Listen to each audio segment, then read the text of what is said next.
সংবিধানে অনেকগুলো পরিবর্তন করতে হবে, কারণ সংবিধানটাকে নষ্ট করা হয়েছে। সংবিধান শুধু আইনজ্ঞদের বিষয় নয়, এটা আমাদের সকলেরই বিষয়। সংবিধান হলো উইল অফ দি পিপল। তো আমি একজন পিপল, ওই এক সংসদ আরেক সংসদের হাত পা বেঁধে দেওয়া কোনোভাবেই গ্রহণযোগ্য নয়।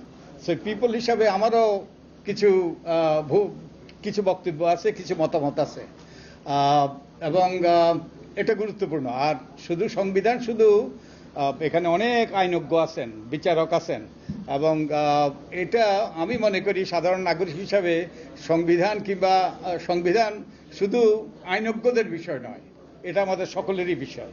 ইনফ্যাক্ট একজন বিখ্যাত ব্যক্তি একবার বলেছিলেন যে what is too important to be left to the generals.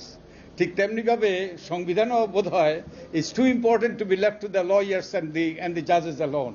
So আমরা নাগরিকদেরও ভূমিকা আছে, নাগরিকদেরও বক্তব্য আছে, নাগরিকদেরও মতামত আছে, এবং আপনারা আপনাদের মতামত ব্যক্ত করেছেন, আপনাদেরকে ধন্যবাদ দেই।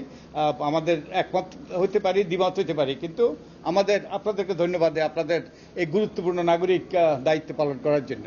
আমার দুটো বিষয়ে আমার বক্তব্য আছে। সংবিধানের ব্যাপারে সংবিধানে অনেকগুলো পরিবর্তন করতে হবে, কারণ সংবিধানটাকে নষ্ট করা হয়েছে। সংবিধানটাকে নষ্ট করা হয়েছে অনেকগুলো সংশোধনের মাধ্যমে নষ্ট করা হয়েছে। সবচেয়ে বেশি নষ্ট করেছে বোধহয় পঞ্চদশ সংশোধনী। আপনারা জানেন যে পঞ্চদশ সংশোধনীর মাধ্যমে সংবিধানের 1/3কে পরিবর্তন করা হয়েছে, 1/3 বেশি, এবং এগুলোকে সেই 7 খর মাধ্যমে পরিবর্তনযোগ্য নয় এরকম করা হয়েছে। তার মানে কি?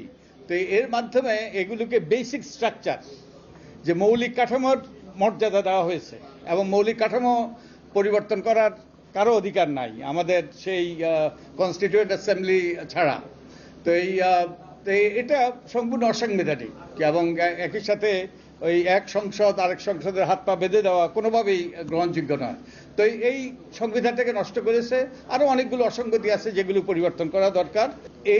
এই সকল পরিবর্তনের সাথে নির্বাচন, আমাদের গণতান্ত্রিক ব্যবস্থাকে কার্যকর করার গুরুত্বপূর্ণ যোগসূত্রতা রয়েছে। অনেকের ধারণা যদি পঞ্চদশ সংশোধনী বাতিল হয়, তাহলে মনে হয় যেন তাদের ধারণা যে তত্ত্বাবধায়ক সরকার ব্যবস্থা ফিরে আসবে।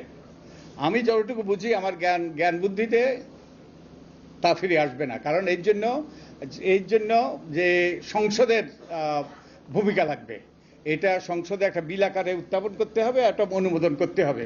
তো একটা ভুল বুঝাবুঝি সৃষ্টি করা হচ্ছে যে পঞ্চদশ সংশোধনী বাতিল হয়ে বোধহয় সেই তত্ত্বাবধায়ক সরকার ফিরে আসবে, আমার আগের বিচারপতি ফিরে আসবেন, উনি এসে তত্ত্বাবধায়ক সরকারের প্রধান হবেন। এইরকম একটা চরম ভুল বুঝাবুঝি সৃষ্টি হচ্ছে, এটার অবসান হওয়া দরকার।